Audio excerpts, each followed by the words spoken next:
If you've been studying Spanish for a while now, you've probably come across ¿qué tal? And its meaning of how are you or how's it going? And that's great because it's a really natural way of speaking that natives use all the time.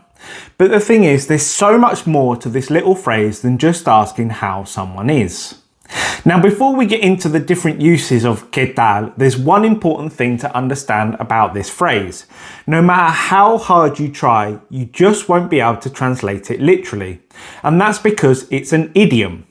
Now, an idiom is a set phrase whose meaning you can't understand just by looking at the individual words. For example, think about the English phrase, "what's up?" If someone said that to you for the first time and you tried to figure out what it meant word for word, what is up, you probably wouldn't get very far. And that's because the meaning of this phrase has nothing to do with the meaning of the individual words.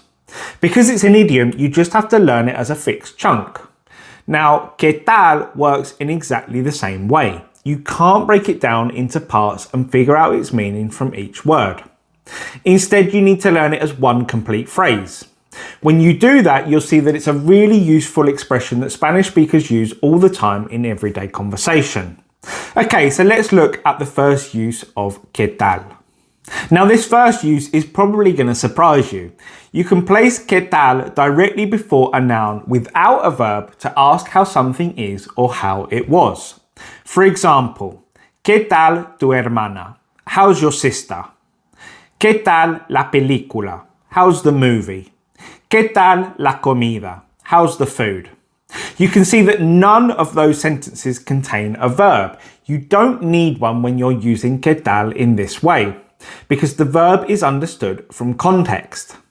Now, in all those sentences, I've translated them as how is such and such using the present tense. But those exact same sentences can also mean how was such and such using the past tense. For example, ¿qué tal la película? Can mean how is the movie, like if you were asking someone while they were watching it, or it can mean how was the movie, like if you were asking someone after they'd seen it. Context lets you know what tense the sentence is in, whether you're saying how is something or how was something. But here's the cool thing, you can add in a verb after ¿qué tal? If you want to make the tense clear. It's not necessary, but Spanish gives you that option. So for example, you could add in está in the present tense to make it clear. So instead of ¿qué tal la película? You could say ¿qué tal está la película? Or if you wanted to refer to the past, you could add in estuvo. ¿Qué tal estuvo la película? How was the movie? So this is totally optional, and a lot of the time it won't be necessary because the tense will be clear from context. So as we've just seen, ¿qué tal? Can be followed by a verb, but it's not limited to the verb estar. This is our next use of ¿qué tal? When it's paired with verbs. Now, by the way, all of the information from today's video is available in a PDF that you can download for free. And if you want extra support with your Spanish, join my free WhatsApp community. The links to both the PDF and the community are down in the description below.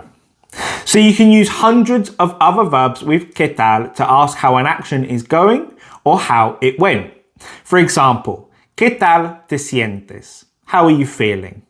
¿Qué tal suena? How does it sound? ¿Qué tal dormiste? How did you sleep? ¿Qué tal salió todo? How did everything turn out? So you can really see how versatile ¿qué tal? Is when it's paired with a verb. It can be used to ask about things happening right now or about things that have already happened. The phrase ¿qué tal? Never changes, and so the exact meaning comes from the verb that follows it. Now, the next use of ¿qué tal? Is a really interesting one. It's a lot different from the previous two uses. This time we're pairing the phrase ¿qué tal? With the Spanish word si, which means if in English. When we say ¿qué tal si?, it takes on the meaning of how about or what if, and it's used to make polite suggestions in Spanish. For example, ¿qué tal si nos quedamos en casa esta noche? How about we stay home tonight? This one is nice and simple, as you don't have to worry about using it with a wide range of different verb tenses. And this is because ¿qué tal si? Is mostly followed by the present tense in Spanish. Here's some more examples. ¿Qué tal si pedimos pizza? How about we order pizza? ¿Qué tal si lo intentas de otra manera? What if you try it a different way? ¿Qué tal si nos levantamos temprano mañana? What if we get up early tomorrow? This is actually the go-to way to make polite suggestions in Spanish. And as I said, ¿qué tal si is mostly followed by a verb in the present tense. So it's one that you can start using right away, even as a beginner.